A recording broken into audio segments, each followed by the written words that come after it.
জিলহজের প্রথম দশকে নেকামল করলে আল্লাহ তাআলার কাছে এটা যতটা প্রিয় হয়, অন্য কোনো সময়ের অন্য কোনো রকমের নেকামল আল্লাহর কাছে এত প্রিয় নয়। প্রিয় দর্শক, এই দশককে ঘিরে কোরবানি ছাড়া বা কোরবানির প্রস্তুতি ছাড়া আমাদের সমাজে অন্য কোনো আমল দেখা যায় না। এটি দুর্ভাগ্যজনক একটি বাস্তবতা। তাই আসুন জিলহজের এই দশককে আমরা আমল, ইবাদত এবং নেকামল দিয়ে সাজাবার চেষ্টা করি। আসসালামু আলাইকুম ওয়া রাহমাতুল্লাহি ওয়া বারাকাতুহু। আলহামদুলিল্লাহ, ওয়াসসালাতু ওয়াসসালামু আলা রাসূলিল্লাহ, বাদ। সুপ্রিয় দর্শক শ্রোতা ভাই বোন, আমাদের দেশে জিলহজের প্রথম দশকের আগমনী বার্তা আমরা পাই কোরবানির পশু কেনাবেচার হাট দেখে কিংবা গরু ছাগলের আনাগোনা দেখে।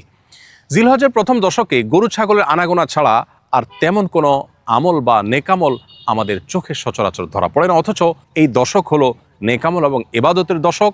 এই 10টি দিন হলো রমজানের পর ইবাদতের সবচেয়ে বড় ইবাদতের মৌসুম এবং সিজন।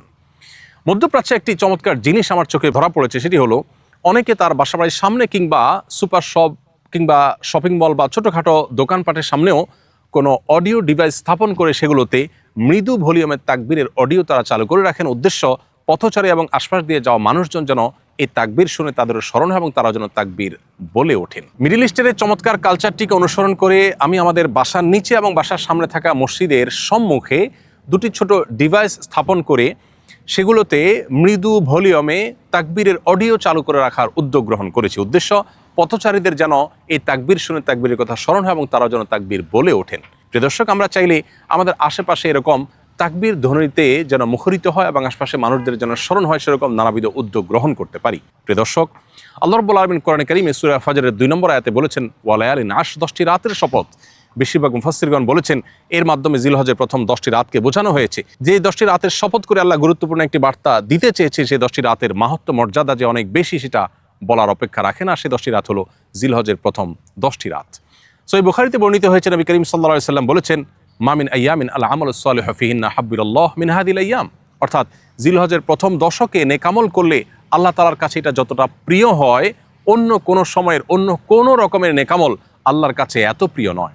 সাহাবীদেরকেও জিজ্ঞাসা করলেন, ইয়া রাসূলুল্লাহ, অন্য সময় যদি আল্লাহর রাহে কেউ জিহাদ করেন সে আমলটাও কি এর চাইতে প্রিয় নয়? নবীজি বলেছেন, ওয়ালাল জিহাদু ফি সাবিলিল্লাহ। এমনকি অন্য সময়ে আল্লাহর রাহে জিহাদ করলেও সেটা বিপুল পরিমাণ সওয়াবের বিষয় হলেও এই আমলের অর্থাৎ এই দশকের নেকামলের সমতুল্য সেটি নয়। তবে কেউ যদি অন্য কোনো সময় জেহাদে গিয়ে তার জান মাল সব কিছুকে আল্লাহর রাহে উৎসর্গ করে ফেলেন তাহলে তার কথা ভিন্ন। এখান থেকে পরিষ্কারভাবে বোঝা যায় এই দশকটি এর গুরুত্ব এবং মর্যাদা এবং মাহাত্ম্য কত বেশি, এর তাৎপর্য কত বেশি। প্রিয় দর্শক, এই দশককে ঘিরে কোরবানি ছাড়া বা কোরবানির প্রস্তুতি ছাড়া আমাদের সমাজে অন্য কোনো আমল দেখা যায় না। এটি দুর্ভাগ্যজনক একটি বাস্তবতা। তাই আসুন জিলহজের এই দশককে আমরা আমল, ইবাদত এবং নেকামল দিয়ে সাজাবার চেষ্টা করি। বিশ্ববিখ্যাত হাদিসবেত্তা হাফেজ ইবনে হাজার আল আসকালানী রাহমাতুল্লাহি আলাইহি বলেছেন, জিলহজের প্রথম এই 10টি দিনের গুরুত্ব এবং তাৎপর্য এত বেশি হওয়ার কারণ হলো ইসলামের যত নেকামল এবং ইবাদত আছে, মৌলিক ইবাদত এবং রোকন আছে, সবগুলোর সমাহার এবং সম্মিলন শুধু এই দশকেই সাধারণত ঘটে। এই দশকেই রয়েছে ইসলামের সমস্ত মৌলিক ইবাদতের নজির বা দৃষ্টান্ত।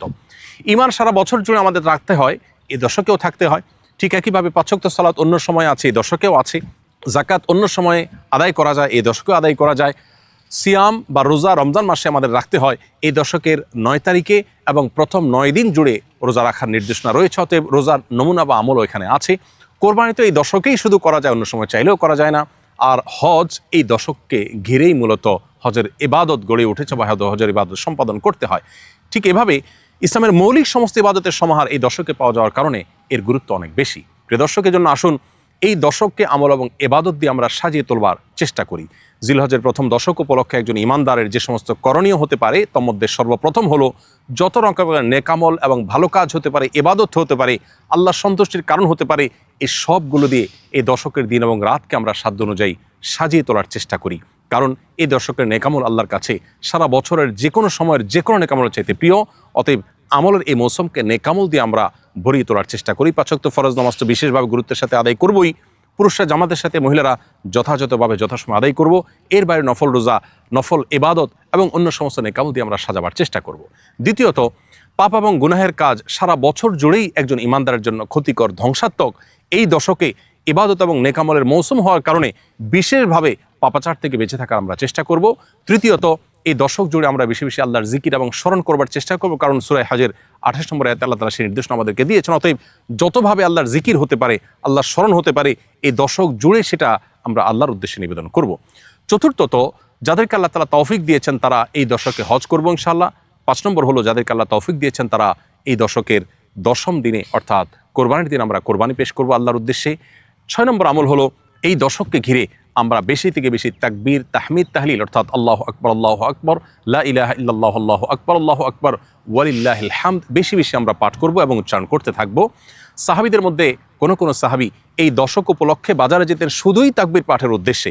কিছুটা সরবে বা উচ্চ কণ্ঠে তারা তাকবীর পাঠ করে অন্যদেরকে স্মরণ করাতেন যাতে তাদের তাকবীর শুনে অন্যরাও তাকবীর পাঠ করেন। কতটা গুরুত্বপূর্ণ হলে এই দশকে তাকবীর দ্বারা পুরো পরিবেশকে মুখরিত করবার চেষ্টা সাহাবীগণ করতেন। অতএব এই দশকের দিন এবং রাতকে আমরা সাধ্য অনুযায়ী নারী পুরুষ সবাই, নারীরা নীরবে, পুরুষরা যেখানে সরবে দরকার হয় সেখানে সরবে, যেখানে নীরবে হয় সেখানে নীরবে তারা বেশি বেশি তাকবীর পাঠ করব।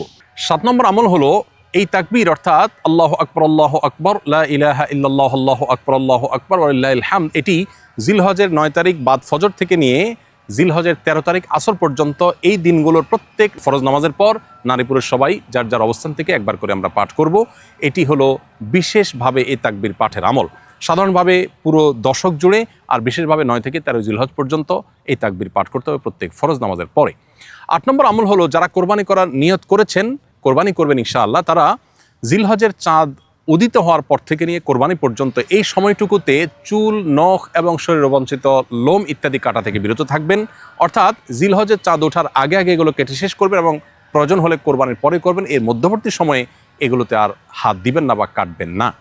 9 নম্বর আমল হলো জিলহজের 9 তারিখে রোজা রাখা। পৃথিবীর বিভিন্ন প্রান্তে ছড়িয়ে ছিটিয়ে থাকা যে সমস্ত মুসলমানগণ আরাফায় যেতে পারেননি বা হজ করতে পারেননি তারা জিলহজের 9 তারিখে যদি রোজা রাখেন, নবী করিম সাল্লাল্লাহু আলাইহি সাল্লামের ভাষ্য অনুপাতে 1 বছর পূর্বের এবং 1 বছর অগ্রিম অর্থাৎ পরবর্তী 1 বছর যদি আল্লাহ তাকে বাঁচিয়ে রাখেন তাহলে সেই বছরের গুনাহ অর্থাৎ সগীরা গুনাহগুলো আল্লাহ তাআলা মাফ করে দিবেন। এজন্য জিলহজের 9 তারিখে বিশেষভাবে নফল রোজা রাখা এবং অনেক ওলামা ইকরাম বলেছেন জিলহজের 1 থেকে 9 তারিখ পর্যন্ত যেহেতু আমলের দশক অতএব এই 9 দিনই রোজা রাখাটা বিশেষভাবে নির্দেশিত যদি তৌফিক হয়। 10 নম্বর আমল হলো জিলহজের 10ম তারিখ অর্থাৎ ঈদুল আজহার দিনে সাধ্য অনুযায়ী ঈদুল আজহাকে ঘিরে যে সুন্নাহগুলো আছে সেই সুন্নাহগুলো বিশেষভাবে পালনে সচেষ্ট থাকা। প্রিয় দর্শক, জিলহজের প্রথম 10টি দিন ইবাদতের অত্যন্ত অবহেলিত অথচ কোরআন এবং হাদিসের দৃষ্টিতে অত্যন্ত তাৎপর্যপূর্ণ মৌসুম বা সিজন।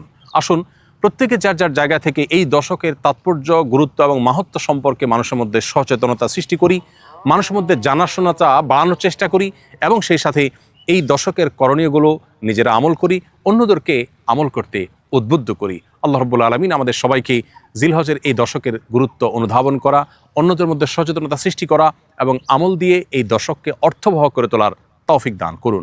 জাযাকুমুল্লাহু খায়রা। আসসালামু আলাইকুম ওয়া রাহমাতুল্লাহি ওয়া বারাকাতুহু।